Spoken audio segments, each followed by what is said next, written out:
नमस्कार दोस्तों, welcome to Byju's government exam prep. दोस्तों, आज हम लोग डेली करंट अफेयर में चर्चा करेंगे 18 दिसंबर 2020 के समाचार पत्रों में से, जो कि आपके आगामी परीक्षा, चाहे वो SSC, CGL, CHSL, IB, Bihar SI, UPSI, Delhi police, state services, लगभग सभी परीक्षाओं में यह लाभदायक सिद्ध होगा। तो आइए एक एक करके चर्चा करते हैं।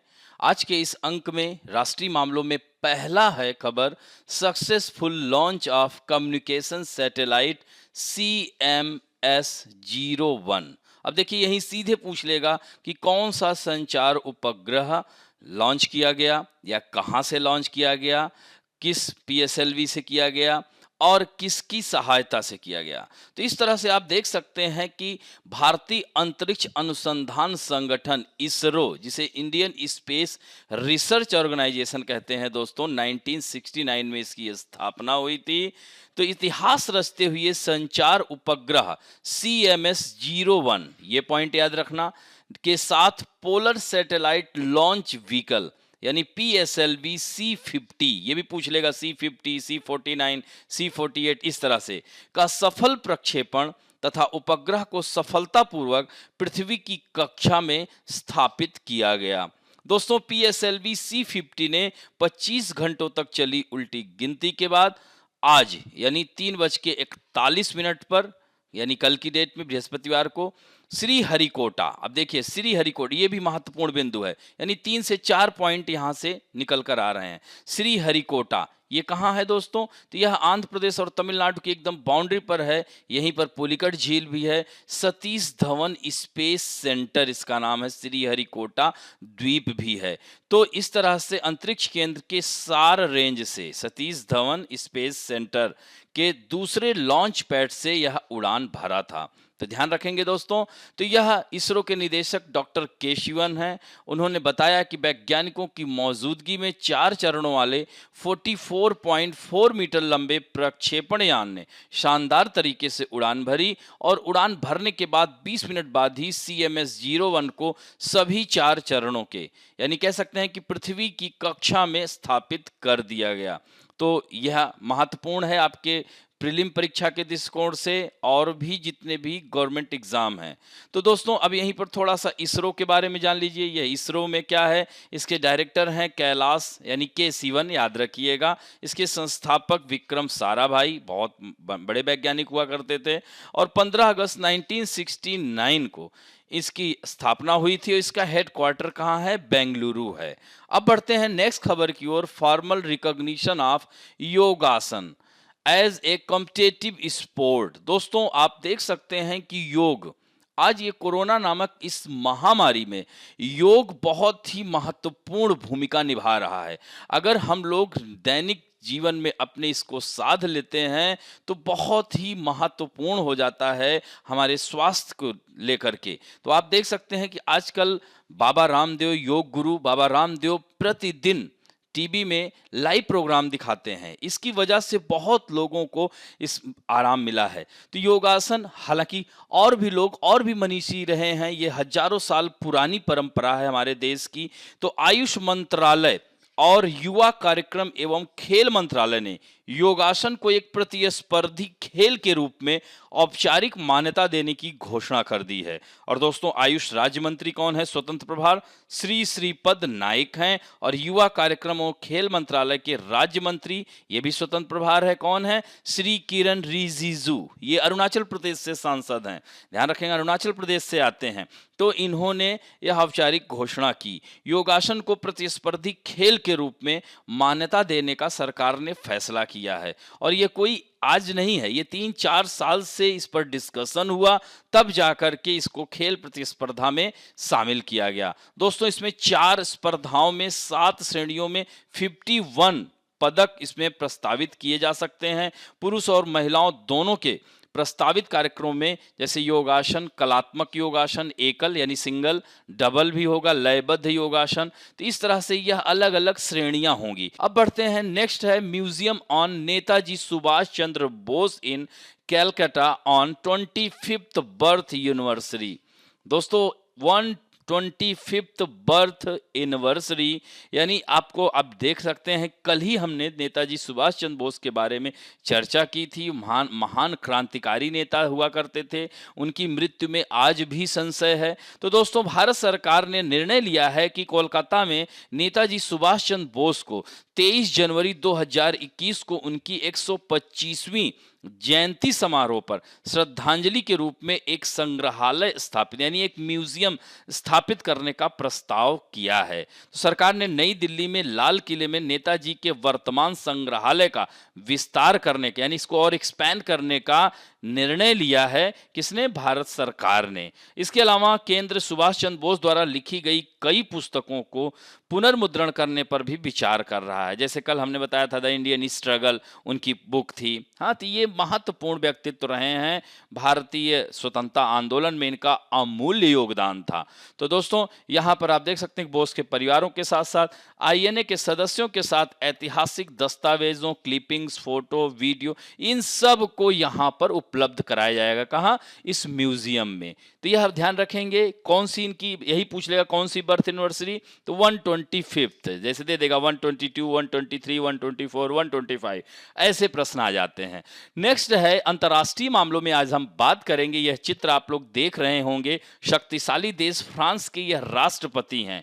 तो इनकी जो कोरोना रिपोर्ट आई है वो पॉजिटिव हो गई है। तो दोस्तों, यह विश्व के जो कह सकते हैं ना प्रधानमंत्रियों, राष्ट्रपतियों की श्रेणी में, जैसे डोनाल्ड ट्रंप को हो गया था, कोरोना पॉजिटिव हो गए थे, और ब्रिटेन के प्रधानमंत्री बोरिस जॉनसन भी हो गए थे।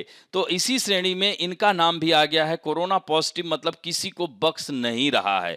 इसके साथ ही अमेरिका के डोनाल्ड ट्रंप तमाम मतलब शीर्ष नेताओं की फहरिस्त में यह शामिल हो गए हैं और यह वायरस से संक्रमित हो चुके हैं। हमारे देश के प्रधानमंत्री नरेंद्र मोदी ने मैक्रो के शीघ्र स्वस्थ होने की कामना की है। इससे पहले ब्रिटिश प्रधानमंत्री बोरिस जॉनसन और डोनाल्ड पॉजिटिव हो चुके हैं। तो इस तरह से उन्होंने पिछले हफ्ते यूरोपीय संघ के एक सम्मेलन में हिस्सा लिया था, जिसमें जर्मनी की चांसलर एंजेला मर्केल, जो कि वर्ल्ड की सबसे शक्तिशाली लेडी हैं, दोस्तों जर्मनी की लगातार यह चांसलर रही हैं, तो ध्यान रखेंगे, तो द्विपक्षीय बैठक में भाग ली थी। तो ऐसे आशंका व्यक्त की जा रही है कि कहीं वो भी न इस संक्रमण से संक्रमित हो गई हों। और साथ साथ राष्ट्रपति ने बुधवार को पुर्तगाल के प्रधानमंत्री से भी मुलाकात की थी। तो इस तरह से यह जो है काफी मतलब काफी लोगों से मिल चुके हैं। इवन फ्रांस के प्रधानमंत्री के साथ भी, जो कि जीन कैस्टेक्स, तो वो भी मीटिंग में थे। तो हालांकि उन्होंने अपना चेकअप कराया तो निगेटिव रिपोर्ट आई है, लेकिन फिर भी अपने आप को आइसोलेट कर दिए हैं।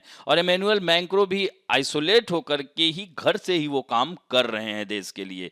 दोस्तों, थोड़ा सा फ्रांस के बारे में देख सकते हैं। वहाँ के राष्ट्रपति इमैनुअल मैक्रों हैं। फ्रांस की राजधानी पेरिस है, जो कि बता ही चुका हूँ, सीन नदी के किनारे बसा हुआ है। इसकी जनसंख्या 2019 के आंकड़ों के आधार पर 6.7 करोड़ है और वहाँ के प्रधानमंत्री हैं जीन कैस्टेक्स। ध्यान रखेंगे। और ये देख सकते हैं भूमध्य सागर को भी स्पर्श करता है। इधर बे ऑफ बिस्के इसके पश्चिम में है, ऊपर इंग्लिश चैनल है। और दोस्तों, यहीं पर देख रहे हैं स्ट्रेट ऑफ डोवर, डोवर जल संधि फ्रांस और इंग्लैंड के बीच में है। और इसी में अंडरग्राउंड कह सकते हैं, सुरंग के द्वारा अंडरग्राउंड यहाँ पर यह एक दूसरे को जोड़ता है। ऊपर उत्तरी सागर है, तो एक तरह से कह सकते हैं ये डोवर स्ट्रेट है। They are connect North Sea and English Channel. और इधर देख सकते हैं बेल्जियम स्पर्श कर रहा है दोस्तों, जर्मनी भी स्पर्श कर रहा है, स्विट्जरलैंड कर रहा है, इटली भी कर रहा है। और यहीं पर आप देख सकते हैं अंडोरा, लाविले, और ये स्पेन है। यहीं पर पर्वत श्रेणी है, पेरेनीज पर्वत श्रेणी। दोस्तों, मैं चर्चा कर चुका हूं, जो कि एक तरह से देखते हैं, कह सकते हैं कि बाउंड्री पर है, स्पेन और फ्रांस की बाउंड्री पर है पिरेनीज पर्वत श्रृंखला। अब बढ़ते हैं next. Covid vaccine passport announce bye Israel in world first, यानी विश्व में इजराइल ऐसा दुनिया का पहला देश हो गया है दोस्तों कि ग्रीन पासपोर्ट जारी कर रहा है। अब देखिए, ग्रीन पासपोर्ट यानी इजराइल ने अपने नागरिकों के लिए ग्रीन पासपोर्ट जारी करने का ऐलान किया है और ऐसा करने वाला यह दुनिया का पहला देश होगा। और यह पासपोर्ट उन लोगों को जारी किया जाएगा जिन्हें कोरोना वायरस की वैक्सीन लग चुकी है। तो दोस्तों, यह योजना क्यों लाया? अब देखिए, ग्रीन पासपोर्ट एक तरह से जागरूकता फैलाने के लिए भी, कि सभी लोग इस वैक्सीन को लगवाएं, क्योंकि काफी लोगों में यह भ्रांति उत्पन्न हो गई है। यह अफवाह फैल गई है कि कोरोना वैक्सीन लगाने से इसके साइड इफेक्ट होंगे, इससे नुकसान हो सकता है। ऐसे में लोग कोरोना वैक्सीन लगवाने से दूरी बना रहे हैं। तो ऐसे में इजराइल ने इस तरह का यह पासपोर्ट जारी कर दिया है। इजरायली सरकार का यह कदम इसलिए उठाया गया है कि अन्य मुल्कों में यह यात्रा के दौरान क्वारंटाइन और कोरोना के दूसरे प्रतिबंधों से इन्हें छूट भी मिलेगी। कहीं जाएंगे भी तो जैसे ये पासपोर्ट दिखाएंगे ग्रीन पासपोर्ट, तो इनको आइसोलेट नहीं किया जाएगा, इनको क्वारंटाइन नहीं किया जाएगा। दोस्तों, ग्रीन पासपोर्ट धारकों को सांस्कृतिक कार्यक्रमों, रेस्तरां में खाने संबंधी उन सभी चीजों की इजाजत होगी जिन पर वैक्सीन नहीं लगने के कारण रोक लगी हुई है। तो इस पासपोर्ट को लेने के लिए व्यक्ति को वैक्सीन के दोनों खुराकों को, याद रखना 2 खुराक दी जाएगी, और ग्रीन पासपोर्ट की मदद से बिना वायरस का टेस्ट करवाए यात्री विदेश यात्रा कर सकेंगे। तो दोस्तों, एक नई पहल है, तो ध्यान रखेंगे। चर्चित है देश इजराइल, तो आ सकता है प्रश्न। अब बात करते हैं समाचारों में विभिन्न राष्ट्रीय और अंतर्राष्ट्रीय व्यक्तित्व की। तो आज हम बात करेंगे, यहां पर चित्र दिख रहा होगा, राजीव शुक्ला जी हैं ये। तो यह 6 साल उपाध्यक्ष रहे हैं, कई वर्षों तक आईपीएल के चेयरमैन। आज ये जो आईपीएल चल रहा है उसमें उसके मतलब विकास में इनका बहुत महत्वपूर्ण योगदान है। दोस्तों, तो उत्तर प्रदेश क्रिकेट संघ के यह पूर्व सचिव राजीव शुक्ला मुंबई के बोर्ड के मुख्यालय पर अपना नामांकन भरा। हालांकि उनके अपोजिट में किसी ने नामांकन नहीं भरा है, इसलिए रास्ता साफ हो जाता है कि यही वाइस प्रेसिडेंट बनेंगे। इस पद के अलावा किसी नामांकन किया नहीं है। तो इस तरह से 24 दिसंबर को अहमदाबाद में होने वाली बीसीसीआई की वार्षिक आम बैठक में इन्हें उपाध्यक्ष घोषित किया जाएगा। दोस्तों, पिछले साल हुए चुनाव में सौरभ गांगुली बीसीसीआई के अध्यक्ष हैं, यह भी ध्यान रखिएगा। जय शाह जो अमित शाह के बेटे हैं, सचिव हैं। जयेश जॉर्ज संयुक्त सचिव हैं, और माहिम वर्मा उपाध्यक्ष थे, लेकिन इन्होंने त्याग पत्र दे दिया। क्या दे दिया?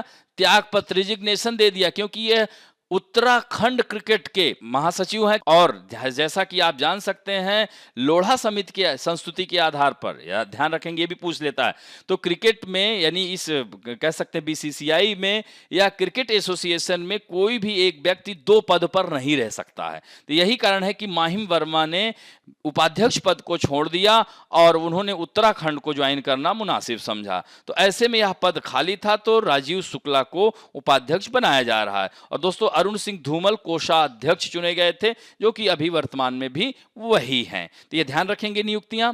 अब बढ़ते हैं भारत। जैसा कि मैं आपको पहले भी चर्चा कर चुका हूं कि भारत अमेरिका जैसे देश में या विश्व में हर भारत कह सकते हैं कि आज हमारी जो जनसंख्या है विश्व में दूसरे नंबर पे है। तो यह एक तरह से कह सकते हैं ह्यूमन रिसोर्स है। आज हमारे देश के लोग विश्व के देशों में जाकर परचम लहरा रहे हैं। भारतीय अमेरिकी सांसद रो खन्ना, इनका नाम है रो खन्ना, देखिए मुस्कुराते हुए इनकी फोटो आ रही है, कांग्रेशनल इंडिया कॉकस के डेमोक्रेटिक उपाध्यक्ष नामित किए गए हैं। दोस्तों, इस पद को 1994 में बनाया गया था। वह सिलिकॉन वैली से डेमोक्रेटिक पार्टी के सांसद हैं। और सिलिकॉन वैली किसको कहा जाता है दोस्तों?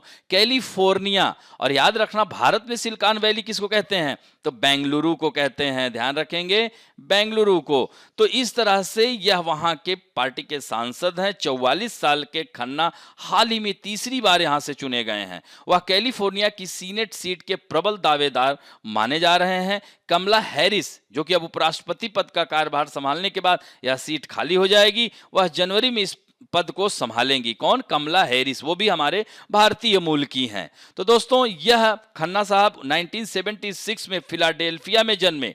फिलाडेल्फिया प्रांत है अमेरिका का। अमेरिकी प्रतिनिधि सभा में 4 भारतीय अमेरिकी सांसदों में से यह सबसे कम उम्र के हैं। जैसे 55 ईयर ओल्ड अमी बेरा समोसा कॉकस की वरिष्ठतम सदस्य हैं। अब दोस्तों, आपके मन में आ रहा होगा समोसा चाट ये कहां से नाम आ रहा है? तो ये समोसा कॉकस अमेरिका में, यह समोसा कॉकस का गठन किया गया है। जो भारतीय लोग अमेरिका में यह चुन करके आते हैं तो उनको समोसा कॉकस सदस्य के रूप में नियुक्त किया जाता है। तो यह इसके अलावा 47 वर्षीय राजा कृष्णमूर्ति, 55 वर्षीय प्रमिला जयपाल 2 अन्य सदस्य हैं। दोस्तों, खन्ना के पिता केमिकल इंजीनियर हैं। IIT Indian institute of technology Michigan विश्वविद्यालय से ग्रेजुएशन किया है। उनकी मां एक स्कूल शिक्षिका रह चुकी हैं। खन्ना भारत अमेरिकी संबंधों के प्रबल समर्थक माने जाते हैं। इससे पूर्व वह बाराक हुसैन ओबामा के कार्यकाल में वाणिज्यिक मंत्रालय में भी रह चुके हैं। दोस्तों, रोह खन्ना 2016 में माइक होंडा को हराकर पहली बार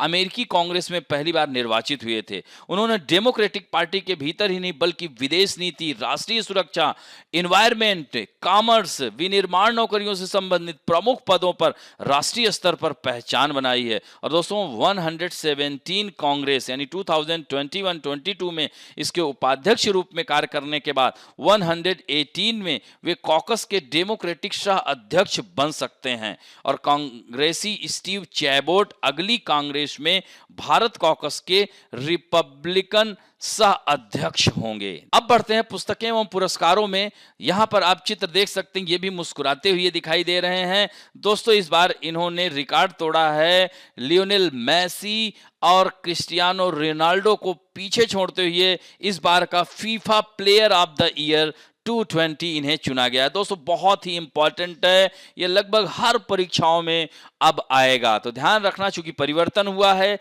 अक्सर हम लोग लियोनेल मेसी, क्रिस्टियानो रोनाल्डो इन्हीं को पढ़ते आए हैं। तब ये नया नाम है रॉबर्ट लेवांडोव्स्की। ध्यान रखेंगे, रॉबर्ट लेवांडोव्स्की, जो कि अब FIFA player of the year. तो पोलैंड के 32 ईयर ओल्ड रॉबर्ट ने लियोनेल मेसी और क्रिस्टियानो रोनाल्डो को पीछे छोड़कर यह खिताब अपने नाम किया है। दोस्तों, पिछले 11 पुरस्कारों में मेसी, रोनाल्डो जो है खिताब जीत चुके हैं, 12 में से 11, सोचिए। और इस साल का रॉबर्ट को यह पुरस्कार मिला है और बहुत ही अच्छा इन्होंने प्रदर्शन किया है फीफा में। यह ध्यान रखेंगे, लगभग सारे जो स्थानीय मैचों में भी इन्होंने बहुत ही अच्छा प्रदर्शन किया है, तो इस वजह से इस बार का FIFA player of the year इन्हें चुना गया है। और यहाँ पर देख सकते हैं, रॉबर्ट बायर्न म्यूनिख के पहले खिलाड़ी हैं और फीफा पुरस्कार जीतने वाले पहले पोलैंड वासी हो गए हैं। और 20 वर्षों में यह केवल तीसरी बार है जब पुरस्कार बार्सिलोना या रियल मैड्रिड के किसी खिलाड़ी को नहीं मिला है। सोचिए, 20 वर्षों में। तो इन्होंने यह बहुत नया कीर्तिमान, तो ये बहुत चर्चित है, वेरी वेरी इंपॉर्टेंट है, इसको याद कर लीजिएगा प्यारे बच्चों। अब बढ़ते हैं young championship of the earth award.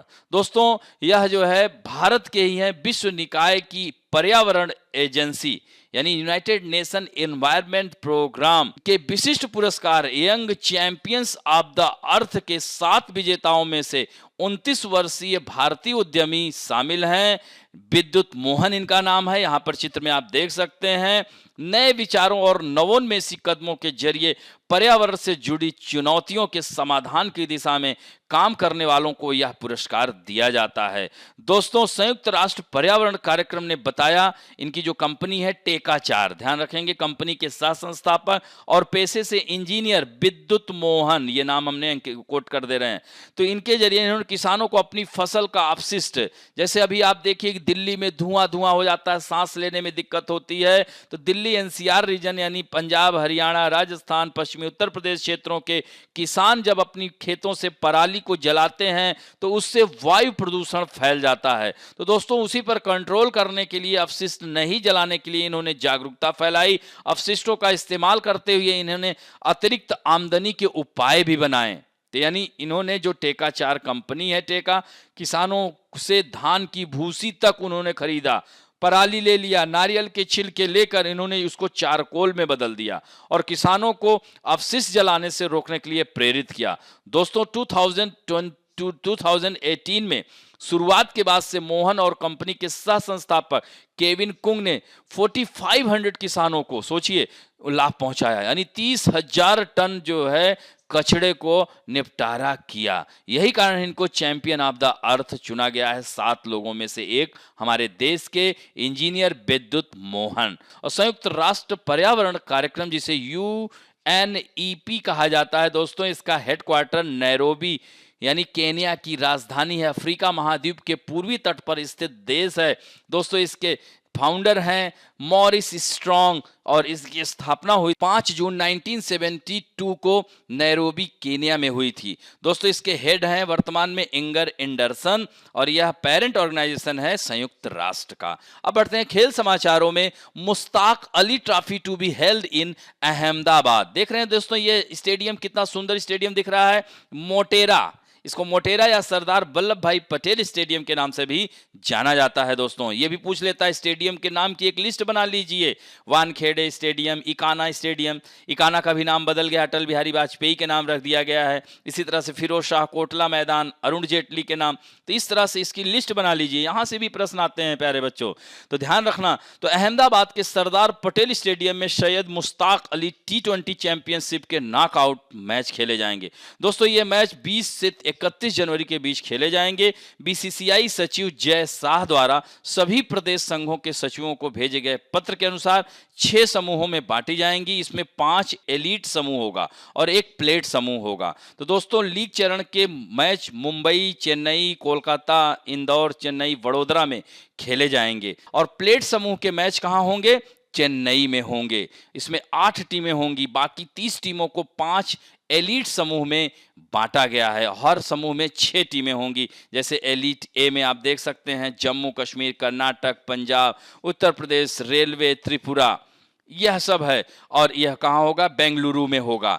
फिर बी ग्रुप का होगा उड़ीसा, बंगाल, झारखंड, तमिलनाडु, असम, हैदराबाद, ये कोलकाता में होगा।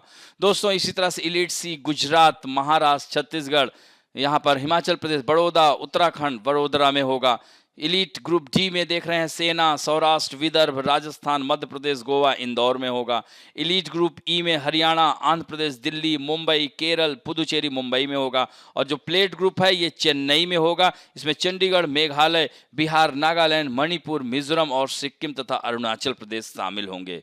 दोस्तों अब महत्वपूर्ण दिवस में आज हम चर्चा करेंगे इंटरनेशनल माइग्रेंट्स डे। दोस्तों अंतर्राष्ट्रीय प्रवासी दिवस आज के दिन मनाया जाता है 18 दिसंबर को और इसकी घोषणा ध्यान रखेंगे 18 दिसंबर 1990 को संयुक्त राष्ट्र महासभा ने सभी प्रवासी कामगारों के अधिकारों और उनके परिवारों के सदस्यों के संरक्षण पर एक सम्मेलन अपनाया था। और दोस्तों 4 दिसंबर 2000 को यह घोषणा की गई कि दुनिया में प्रवासियों को, यानी 4 दिसंबर को ही यह घोषणा कर दी गई कि हम 18 दिसंबर को अंतर्राष्ट्रीय प्रवासी दिवस के रूप में मनाएंगे 2000 से। और दोस्तों तब से यह मनाया जा रहा है। याद रखना प्रवासी किसे कहते हैं? जैसे हमारे देश से किसी दूसरे देश में काम करने जाते हैं मजदूर, या जैसे आप लोग देखे होंगे कोरोना काल में अन्य अन्य क्षेत्रों से, यूपी, बिहार, उड़ीसा, छत्तीसगढ़ से आए हुए जो प्रवासी जो अन्य राज्यों में कार्य कर रहे थे तो कोरोना के कारण फिर वापस अपने घरों की ओर बढ़े, तो उन्हीं को प्रवासी कहा जाता है। यानी एक स्थान से दूसरे स्थान पर ट्रांसफर होते हैं,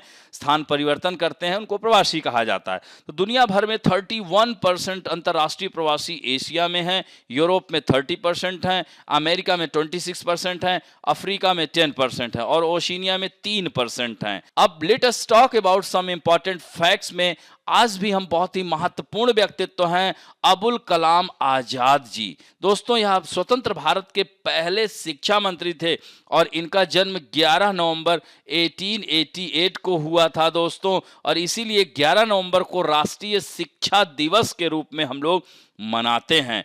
दोस्तों अब मौलाना अबुल कलाम आजाद या अब्दुल कलाम गुलाम मुहिउद्दीन एक प्रसिद्ध भारतीय मुस्लिम विद्वान थे। वे कवि, लेखक, पत्रकार और भारतीय स्वतंत्रता सेनानी थे। जन्म जैसा कि मैंने बताया, और इनका जन्म कहाँ हुआ था? मक्का में हुआ था। क्योंकि इनके पिताजी 1857 के बाद भारत छोड़कर मक्का चले गए थे, फिर 1890 में वापस भारत आए दोस्तों। तो इनकी माँ अरब मूल की थी, इनके पिता मोहम्मद खैरुद्दीन एक फारसी थे और उनके परिवार के भारतीय स्वतंत्रता के आंदोलन के समय कोलकाता छोड़कर मक्का चले गए थे। तो मक्का में इनका जन्म हुआ था, फिर 1890 में वापस लौट कर आए और इनकी जो आरंभिक शिक्षा थी वो इस्लामिक पद्धति से हुई थी। और दोस्तों अबुल कलाम आजाद को उर्दू, फारसी, हिंदी, अरबी, अंग्रेजी सभी भाषाओं में महारत हासिल था। दोस्तों मात्र 13 वर्ष की आयु में इनका विवाह जुलेखा बेगम से हो गया था। आजाद अंग्रेजी हुकूमत के एकदम खिलाफ थे दोस्तों। यह गांधीवादी विचारधारा के नेता थे। अन्य मुस्लिम नेताओं से अलग 1905 में 16 अक्टूबर 1905 को बंगाल विभाजन हुआ था कि नहीं? याद रखिएगा, लॉर्ड कर्जन वाइसराय था, वह भारत को यानी फूट डालो और राज करो, डिवाइड एंड रूल की पद्धति अपनाया, और वह कांग्रेस से इतना नाखुश था कि कांग्रेस को लड़खड़ाते हुए, मरते हुए, तड़पते हुए देखना चाहता था। और दोस्तों, इस तरह से 1905 में उसने बंगाल विभाजन किया, मुसलमानों को अलग कर दिया और हिंदुओं को अलग कर दिया। ऐसे में फिर 1906 में आपने देखा होगा पश्चिम बंगाल के ढाका में मुस्लिम लीग की स्थापना सलीमुल्लाह खां और आगा खां ने की, और अंग्रेज इस पर बहुत खुश हुए कि इस तरह से अब खंडित हो रहे हैं, ये भारतीय आपस में फूट पड़ रही है। एक तरह से देखा जाए तो भारत पाकिस्तान के बीच फूट का, यह कह सकते हैं, यहीं से खाई शुरू हो जाती है। अब इसका कांग्रेस विरोध करने लगी, हिंदू नेता विरोध करने लगे। ऐसे में अंग्रेजों को मौका मिल गया मुस्लिम भाइयों को भड़काने का, और इस तरह से ट्रेंच बन गई, खाई बन गई दोस्तों, इस तरह से दोनों भाइयों के बीच में। और इस तरह से फिर 1907 में आपने देखा होगा कांग्रेस दो खंडों में बट गई, गरम दल और नरम दल। अंग्रेज और खुश हुए, और फिर 1908 में बता ही चुका हूं आपको कि बाल गंगाधर तिलक को जेल भेज दिया गया, और 9 में पार्लियामेंट रिफॉर्म ला दिया, यानी पृथक निर्वाचन क्षेत्र, सेपरेट इलेक्टोरेट फॉर माइनॉरिटीज। अब और विरोध हो गया, तो ऐसे में हिंदू मुसलमानों के बीच गहरी खाई कर दिया इन अंग्रेजों ने। यानी आज जो कुछ भी है यह अंग्रेजों की देन है, जो इतनी बड़ी समस्या देकर चले गए। तो दोस्तों, लेकिन यह इसके मुखर विरोधी थे। अबुल कलाम आजाद साहब एकदम नहीं चाहते थे, वह बंगाल विभाजन का विरोध किए थे। ऑल इंडिया मुस्लिम लीग के अलगाववादी विचारधारा को भी उन्होंने खारिज किया था। उन्होंने मिस्र, इराक, ईरान जैसे देशों की यात्राएं भी की थी। 1912 में उन्होंने अल हिलाल नामक उर्दू पत्रिका का सूत्रपात किया था, जिसमें हिंदू मुस्लिम को एक करने का प्रयास करने की उन्होंने बहुत सारी कोशिश की। और दोस्तों, उसके बाद 1920 में रांची में इनको जेल जाना पड़ा। फिर जलियांवाला बाग हत्याकांड के विरोधी में नेताओं में से, प्रमुख नेताओं में से ये थे।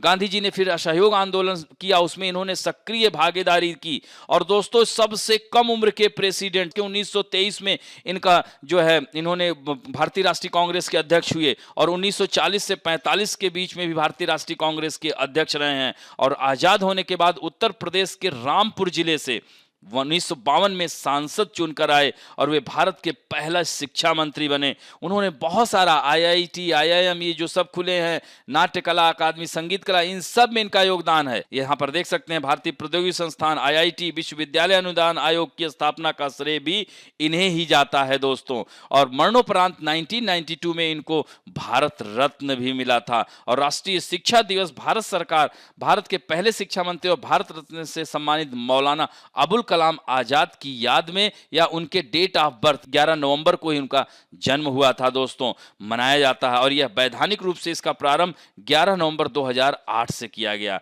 यानी सरकार ने मान्यता दी। ध्यान रखेंगे दोस्तों। अब बढ़ते हैं आप लोगों के सेक्शन में। आज उत्तर देने वालों में वही ज्ञान रंजन साहू जो कि लगातार बने रहते हैं, वंदना सैंधव, भक्त मोहम्मद सोहेब आलम, मिली, रवि मीना, कोमल प्रियदर्शनी, सूरज उपाध्याय, ये भी काफी दिन बाद आए हैं, गोपाल कृष्णा बेहरा, विवेक सिंह, शुभम चौधरी, दीपक यादव, रवींश कुमार, अश्विन प्रभा, गुलशन कुमार, स्वैपी सोनू, सुकन्या जेना, सरबर्था बनर्जी, नक्षत्र गुप्ता, SK, शुभम सेठ, शुभश्री साहू, अभिषेक अचवाले, अपूर्वा, नियोगिता शाक्य, ऋग्वेद त्रिपाठी, पवन कुमार, इन लोगों ने कमेंट किया है और बहुत ही अच्छा उत्तर सबने दिया है, और आशा करता हूं कि और भी लोग ज्यादा से ज्यादा उत्तर देंगे। तो आइए आज आप लोगों के सामने पहला क्वेश्चन है, the Indian space research organisation ISRO successfully launch the polar satellite vehicle PSLV C50 with which communication satellite, यानी किस संचार उपग्रह के साथ इसको भेजा गया? CMS-01, CMS-02, CMS-03 या CMS-04। नेक्स्ट क्वेश्चन है, which ministry announce the formal recognition of योगासन एज ए कॉम्पिटिटिव स्पोर्ट, यानी एक प्रतिस्पर्धी खेल के रूप में किस मंत्रालय ने मान्यता दी? Ministry of AYUSH and ministry of health and welfare, या ministry of health and family welfare and ministry of youth programme and sport, या ministry of AYUSH and ministry of youth affairs and sport, या parliamentary ministry and youth affairs and sport ministry. इन्हीं चारों में से बताना है। Next question है, France के राष्ट्रपति कौन है जिनकी कोरोना रिपोर्ट पॉजिटिव आई है? Jean Castex, Emmanuel Macron, Boris Johnson, Vladimir Putin. Next है, ग्रीन पासपोर्ट जारी करने वाला दुनिया का पहला देश कौन होगा? America, Britain, Israel, Saudi Arab. Next है, who will become the vice president of cricket association of India? कौन उपाध्यक्ष होंगे? जयेश जॉर्ज, माहिम वर्मा, राजीव शुक्ला, या अरुण सिंह धूमल। नेक्स्ट क्वेश्चन है, FIFA player of the year 2020 का खिताब किसे दिया गया? Lionel Messi, Cristiano Ronaldo, Robert Lewandowski, Sunil Chhetri. इनमें से बताना है। नेक्स्ट है, भारतीय उद्यमी विद्युत मोहन को कौन सा पुरस्कार मिला? Young champions of the earth, green Oscar, global 500, या मैग्सेसे। नेक्स्ट है, सैयद मुश्ताक अली ट्रॉफी का संबंध किस खेल से है? फुटबॉल, क्रिकेट, हॉकी, या शतरंज। नेक्स्ट है, अंतरराष्ट्रीय प्रवासी दिवस कब मनाया जाता है? 15 दिसंबर, 16 दिसंबर, 17 दिसंबर, या 18 दिसंबर। नेक्स्ट है, who was the first education minister of independent India? स्वतंत्र भारत के पहले शिक्षा मंत्री कौन थे? सी राजगोपालाचारी, अबुल कलाम आजाद, डॉक्टर भीमराव अंबेडकर, या आचार्य जेबी कृपलानी। तो इस तरह से इन 10 प्रश्नों का उत्तर शीघ्र अतिशीघ्र देना है, जल्दबाजी नहीं करना है, ध्यान रखना है प्यारे बच्चों। और इस तरह से अगर आज का वीडियो आप लोगों को अच्छा लगे तो प्लीज लाइक, शेयर, सब्सक्राइब करना ना भूलें और अपने दोस्तों को भी बताना ना भूलें, क्योंकि अब आगामी परीक्षाएं आप देख रहे हैं, एसएससी सीजीएल का भी नोटिफिकेशन आ गया 2021, सीएचएसएल का फॉर्म भरा ही जा रहा है, आईबी का फॉर्म, यानी अब आप लोग एकदम कमर कस लीजिए और 2021 को पूरी तरह से सफलता लेना है, बस यही ध्यान में रख लीजिए। थैंक यू दोस्तों।